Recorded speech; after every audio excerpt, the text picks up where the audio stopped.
Hello বন্ধুরা, আমি তোমাদের সবার প্রিয় মিষ্টি মিষ্টি মন চ্যানেলে আমার সমস্ত বন্ধুদেরকে সুস্বাগত।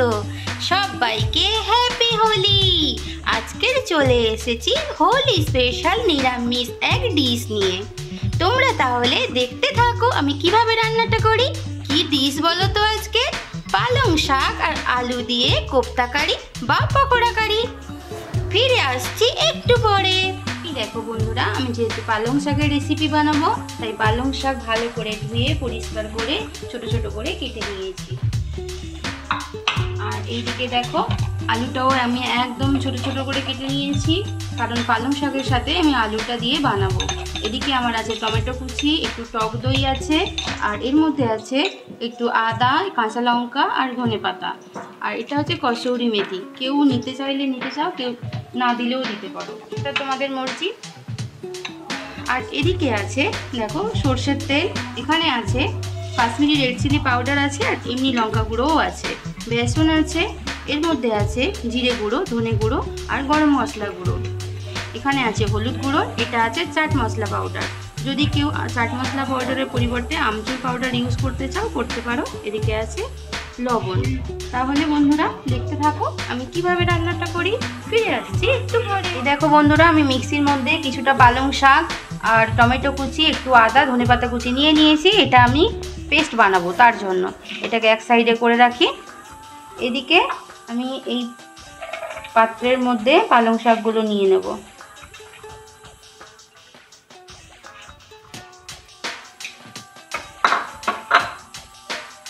আর এই যে আলুগুলো রেখেছিলাম এগুলোও দিয়ে দিলাম এর মধ্যে।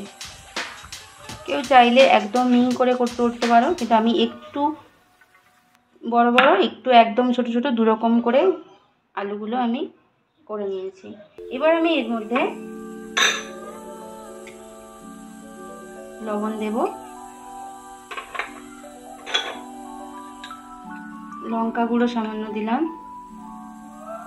কাশ্মীরি রেড চিলি পাউডার দিলাম, জিরে গুঁড়ো, একটু ধনে গুঁড়ো, একটু গরম মশলা গুঁড়ো।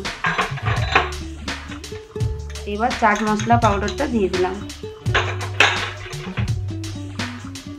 হলুদ গুঁড়ো দিয়ে দিলাম।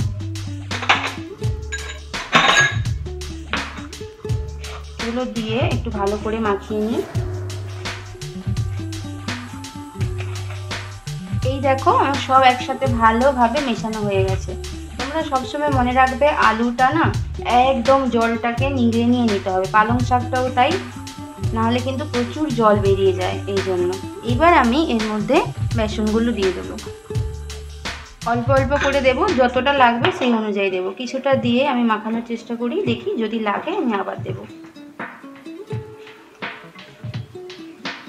এই দেখো বন্ধুরা, ফিরে এলাম আমি সব কিছু মিক্সড করে নিয়ে আমি কিছুক্ষণ ম্যারিনেট করে ঢাকা দিয়ে রেখেছিলাম। 10 মিনিট বাদে ফিরে এলাম। এই দেখো আমার জিনিসটা কেমন হয়েছে। এই দেখো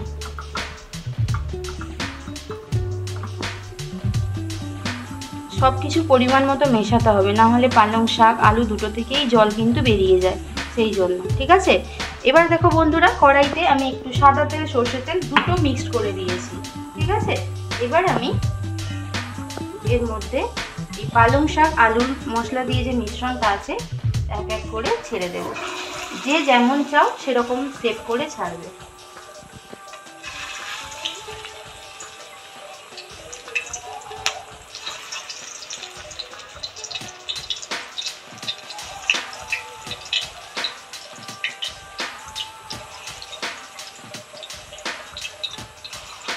তেলটা যেহেতু গরম হয়ে গেছে তাই আমি আঁচটা একদম কমিয়ে দিয়েছি।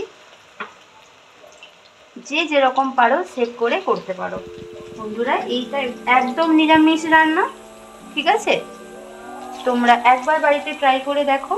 এটা হচ্ছে আজকের হোলি স্পেশাল রান্না, কারণ আজকের হোলি তো, আজকের আমাদের এখানে নিরামিষ খাওয়া হয়, তাই আজকের আমি নিরামিষ বানাচ্ছি। ঠিক আছে বন্ধুরা, দেখতে থাকো। এই দেখো বন্ধুরা, আমার এক পাশটা হয়ে এসেছে, এই জন্য আমি এক এক করে এগুলো আমি ওপিট করে উল্টে দেব। এই দেখো সবগুলো আস্তে আস্তে করে উল্টে দিতে হবে।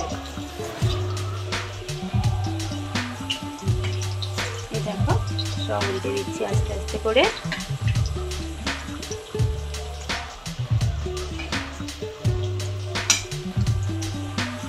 সবাই ভালো করে হোলি খেলো, কিন্তু সেফ হোলি খেলো, ঠিক আছে? নিজেরা নিজেদের মধ্যে হোলি খেলো, কিন্তু কোনো অবলা জীবজন্তু ওদেরকে কিন্তু প্লিজ তোমাদের রিকোয়েস্ট করছি একদম রং মাখিও না, কারণ ওরা তো নিজেদের কাজ নিজেরা করতে পারে না। আমরা রং মাখলে আমরা শ্যাম্পু করে সাবান মেখে তুলে দিতে পারি, কিন্তু অবলা জীবজন্তু তারা তো পারে না। তাই তাদেরকে তোমরা এরকম রং মাখিয়ে নিজেরা মজা নিও না, ঠিক আছে? নিজেদের মধ্যে নিজেরা মজা করো, নিজেদের মধ্যে নিজেরা রং খেলো।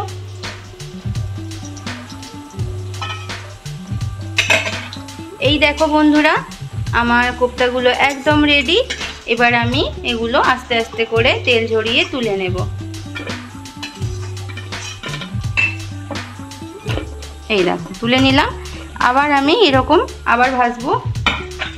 এই দেখো বন্ধুরা, আমার পালং শাকের কোপ্তা বলো, পকোড়া বলো, যাই তোমরা বলতে পারো, সব কিন্তু ভাজা হয়ে গেছে। আমি প্লেটের মধ্যে সাজিয়ে নিয়েছি। এবার আমি এটাকে কারি বানাবো। কড়াইতে আমি ওই যে ভাজছিলাম ওই তেলের মধ্যে একটু সামান্য ঘি দিয়ে দিয়েছি, আর আমি এর মধ্যে একটা এলাচ দিয়ে দেবো।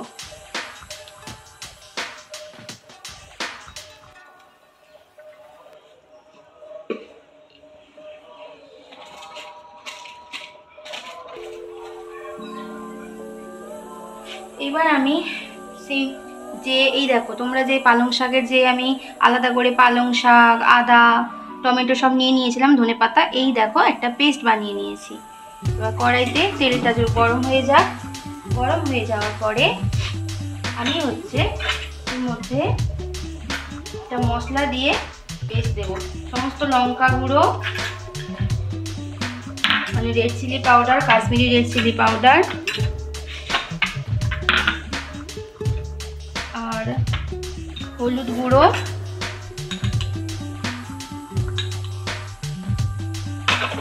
গরম মশলা, জিরে, ধনে গুঁড়ো সব নিয়েছিলাম, ওইগুলো সব একসাথে নিয়ে নিলাম। নিয়ে এটা আমি একটা পেস্ট বানাবো।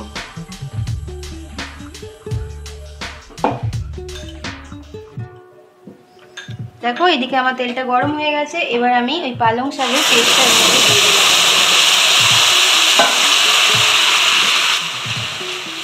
একটু ভালো করে কষিয়ে নিতে হবে।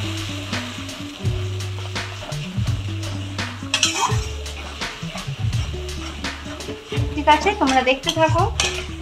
এইবার আমি এর মধ্যে পুরো যে লঙ্কা গুঁড়ো, জিরে গুঁড়ো সমস্ত কিছুর পেস্টটা দিয়ে দিলাম এর মধ্যে, দিয়ে ভালো করে কষাতে হবে এটা। এদিকে পালং শাকের স্মেলটাও চলে যাবে, আদা স্মেলটাও চলে যাবে, সমস্ত কাঁচা স্মেলগুলো চলে যাবে। ভালো করে ফুটবে।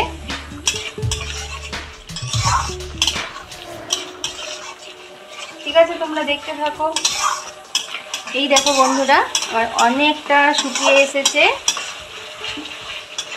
এবার আমি এর মধ্যে একটু চিনি দিয়ে দেবো। তোমরা ভালো লাগলে দিও, নাহলে দেবে না। আমার এই তরকারিটা একটু টক ঝাল মিষ্টি মিষ্টি ভালো লাগে, তাই আমি দিলাম।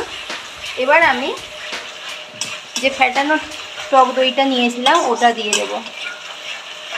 আঁচটা এই সময় একদম কমিয়ে রাখবো, নাহলে দইটা কেটে যাওয়ার সম্ভাবনা থাকে। তার জন্য দইটা দিয়ে এবার আস্তে আস্তে করে আমি মেলাবো।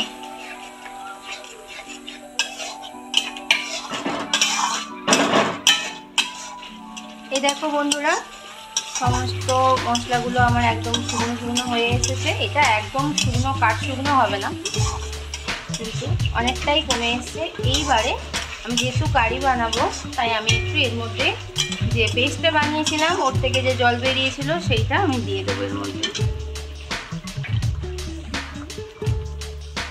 পুরোটা দিয়ে দিলাম। এতে আর আমি এক্সট্রা কোনো জল ইউজ করব না। ফিরে এলাম বন্ধুরা। এই দেখো আমার মশলাটা একদম রেডি হয়ে ফুটে গেছে আমার, দেখো। এরপর আমি এর মধ্যে পালং শাকের যে পকোড়াগুলো আছে ওগুলো আমি এক এক করে দিয়ে দেবো।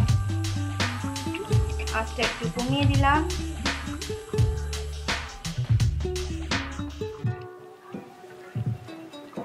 সুন্দর করে এক এক করে সাজিয়ে দিলাম। আর রান্নাটা অলমোস্ট রেডি। একটুখানি এপিড ওপিড হয়ে গেলেই পকোড়াগুলো আমি নামিয়ে নেব। এই দেখো বন্ধুরা, আমার রান্নাটা একদম কমপ্লিট। এবার তোমাদের আমি যে কসুরি মেথি দেখিয়েছিলাম ওটাকে আমি গুঁড়ো করে রেখেছিলাম একটু কড়াইতে নেড়ে, আর গরম মশলা এর মধ্যে দিয়ে দেব, আর আমি একটু বাটার দিয়ে দেব। এই রান্নাতে একটুখানি বাটার ইউজ করলে দেখবে আলাদা একটা টেস্ট চলে আসে। আমার রান্নাটা একদম হয়ে গেছে, আমি সার্ভ করে নিয়ে ফিরে আসছি। এই দেখো বন্ধুরা, আমার রান্নাটা একদম রেডি। তোমরা এটাকে পালং কোপ্তাও বলতে পারো বা পালং পকোড়া কারি। এটা অনেকটা পকোড়া কারি, কোপ্তার মতো অতটা শেপ হয়নি, এটা পকোড়া কারিই হয়েছে। এই দেখো কেমন সুন্দর দেখতে হয়েছে। দেখো, এটা তোমরা ভাত, রুটি, পরোটা, ফ্রাইড রাইস সবার সাথেই খেতে পারো। নিরামিষ ডিশ হিসেবে এটা কিন্তু খুবই ভালো খেতে লাগবে। ঠিক আছে, যেহেতু হোলি চলছে তাই আমি এই রেসিপিটা বানালাম, তোমাদের সাথে শেয়ার করলাম। তোমরা অবশ্যই দেখে আমাকে জানিও রান্নাটা কেমন হয়েছে। লাইক, কমেন্ট, শেয়ার অবশ্যই করো বন্ধুদের মধ্যে। ঠিক আছে বন্ধুরা, আমার চ্যানেলে যারা পুরনো বন্ধু আছো তারা তো আমাকে ফলো করছো, আমার রেসিপিগুলো ভালোবেসে দেখছো, কিন্তু যারা নতুন নতুন আসছো তাদেরকে আমি রিকোয়েস্ট করছি আমার চ্যানেলকে সাবস্ক্রাইব করে নিয়ে আমার পাশে থেকো এবং বেল আইকন অবশ্যই প্রেস করো। তাহলে বন্ধুরা, আজকের মতো তোমাদের থেকে বিদায় নিলাম। ফিরে আসবো নতুন কোনো এক রেসিপি নিয়ে। ততক্ষণ তোমরা সবাই ভালো থাকবে, সব সময় হাসতে থাকবে। টাটা।